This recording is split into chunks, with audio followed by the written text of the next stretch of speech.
Hi, I'm John Cena. Hit the like button if you are tired of the push of Orange Cassidy in AEW in 2024. Listen, when it comes to Orange Cassidy, we gotta realize the joke is over. I can't believe Tony Khan is still pushing Orange Cassidy like it's 5 years ago. Listen, I will say this. The first 2 years of All Elite Fake Pro Wrestling, he was over. And he was a draw. He was the biggest draw on the show in terms of the numbers. That's what the numbers said on TV. Because every time he was on TV, he always had the highest ratings. Every time he was on the quarter hour, everybody was watching. That's what the numbers were saying. That's why Khan was always pushing Orange Cassidy. But that was 5 years ago. The ratings have gone down ever since Tony Khan has pushed Orange Cassidy as a top tier, upper mid-carder. The numbers have been going down. This is a joke that is not funny. This is so 5 years ago. Why are we still pushing Orange Cassidy in 2024? He was a novelty act. He was a gimmick. Now that gimmick is over, it's done. Why are you still pushing him? In fact, you can make the argument. His push is running people out of this company. Where is Brian Pillman Jr.? Where is Ethan Page? Where is Shawn Spears? Right? Where is Dragon Lee? And soon, the Lucha Bros are going to leave this company. And I think last week, they actually paired up FTR with Orange Cassidy. First off, why are we trying to book Orange Cassidy as a serious character, as a serious wrestler? First off, his promos suck. His promos are so boring and monotone. I'm like, it's weird and it's creepy. What is Con Man's obsession with this guy? He's killing your company. Fun fact, yes, Orange Cassidy is running away your top talent who have upside and potential. Eventually, bitch, Hook is going to leave. We are living in a world where Wardlow is a mid-carder who was not on television. We are living in a world where fucking Take a Shit is a job guy.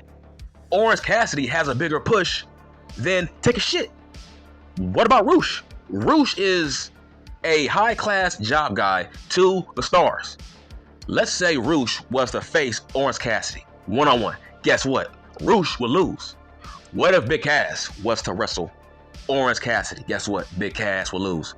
What if Lance Archer was to face Orange Cassidy? He will lose. What if Hobbs faced Orange Cassidy? Guess what? Hobbs is 0-2 against Orange Cassidy. So, listen, a wrestler can actually hurt your ratings and your roster, because if I was on this roster, I would be pissed off at Tony Khan. If I was Take a Shit, if I was Hobbs or Wardlow, I'm seeing Orange Cassidy being booked like Roman Reigns. It shouldn't get to a point where Orange Cassidy has been the best booked wrestler since day one, next to Dean Ambrose. That should not happen. He's the Roman Reigns of this company. That's a fun fact that y'all did not know. I think he holds the most wins in the history of All Elite Fake Pro Wrestling. Now, once again, I am not a fan of Sammy G, but let this sink in. Sasha Banks has Sammy G demoted to Ring of Honor, but not Orange Cassidy. First off, if Orange Cassidy got demoted to Ring of Honor, guess what? Nobody would give two shits. We would all move on. In fact, that's where he should go. He's not moving the needle. He's not moving any numbers.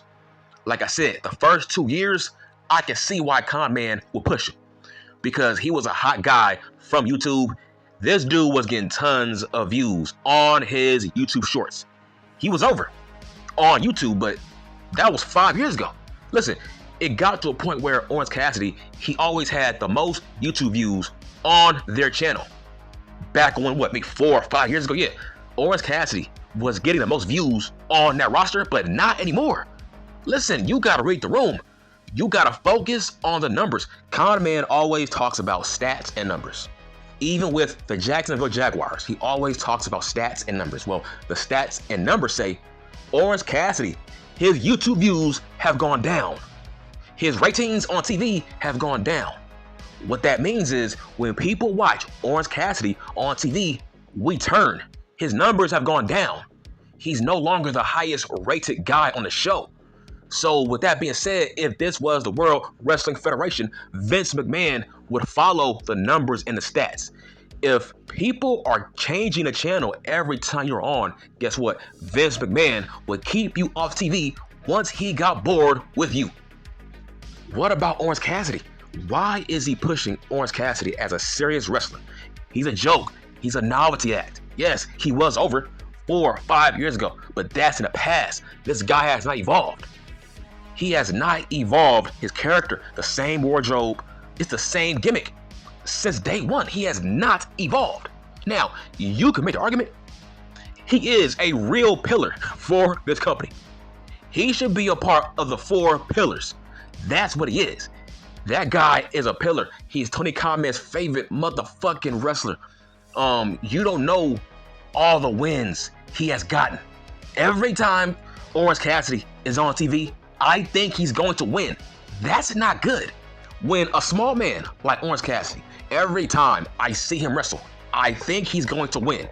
That's not good. When it comes to a guy that size, you gotta give us some kind of suspense. Like, okay, Orange Cassidy, he might lose this match. But no, all his matches are predictable. If he was to face Shane Taylor, guess what? Shane Taylor would lose. If he was to face, I don't know, maybe Darby Allin, hell, I think Orange Cassidy would win. If he was to face, I don't know, Luchasaurus, yes, Orange Cassidy would win. That's not good. It gets to a point where, listen, a guy of that size, he should be an underdog. Listen, Orange Cassidy is a monster. He is a real giant. He is not a giant killer. Listen, when you look at Hobbs, Wardlow, fucking Lance Archer, those guys are now the new underdogs. Big guys and all elite fake pro wrestling are now the new underdogs. Let's say Wardlow was to beat Orange Cassidy. We might have to call Wardlow a giant killer. That's where we are heading. This is Bizarro world. This is like Back to the Future. Somebody fucked up something from the past because everything is now backwards.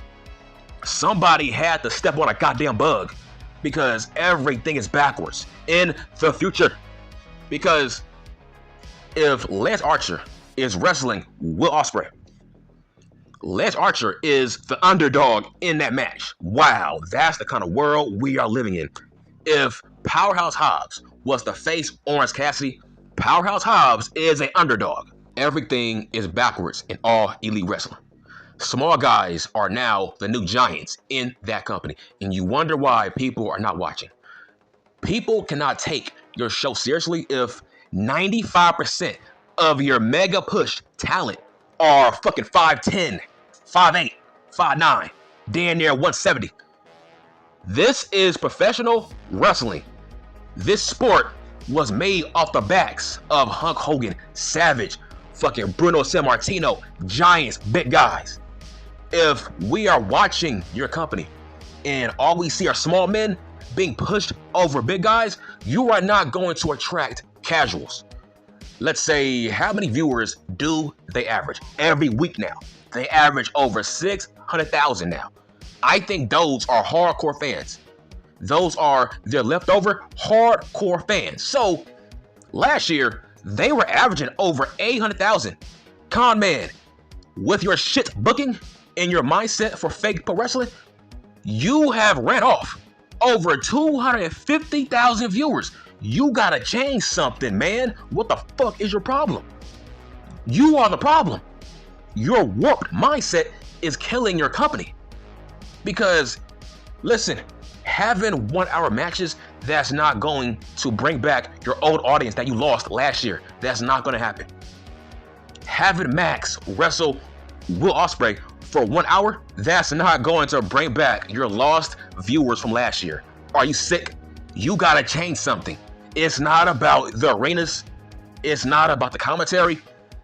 You have to change your outlook on how you are booking your fucking shows. It makes no fucking sense.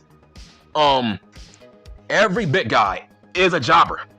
Now, look at motherfucking Take a Shit. Take a Shit is a talented motherfucker. Like I said, if Take a Shit was in NXT, he would be a megastar.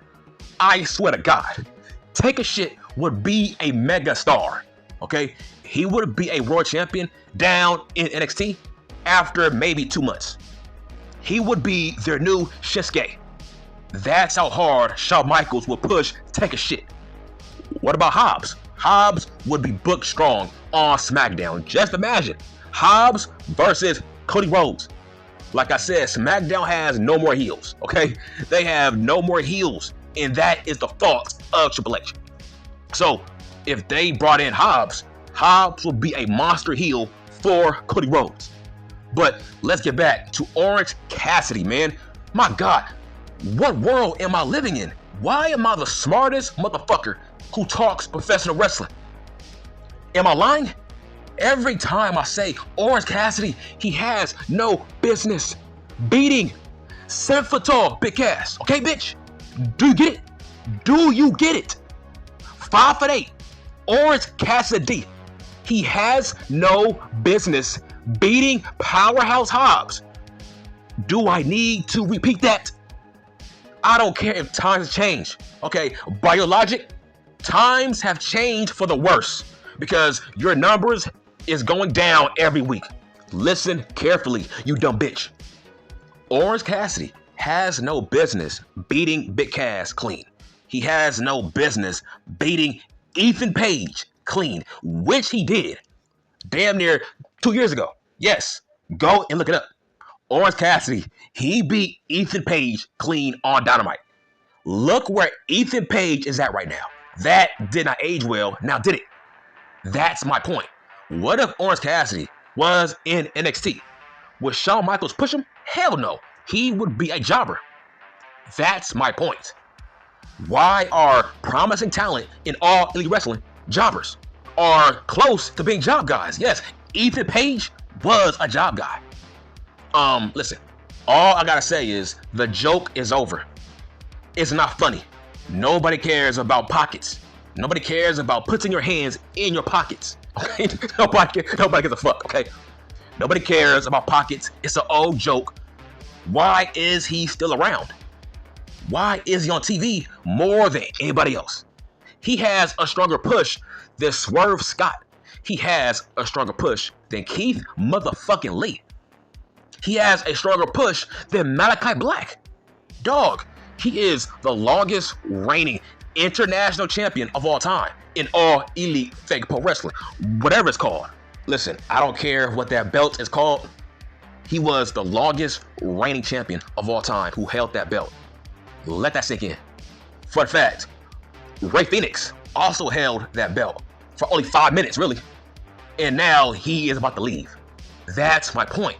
Orange Cassidy, he's running away your top talent because Rey Fenix is about to leave for the World Wrestling Federation.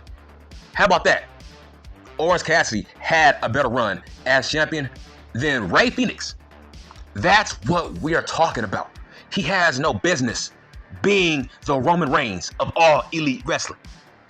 I'm like, man, you gotta go back and just look at the entire list of top guys that Orange Cassidy has beaten. And guess what? They have all been bigger than Orange motherfucking Cassidy. And I'm done.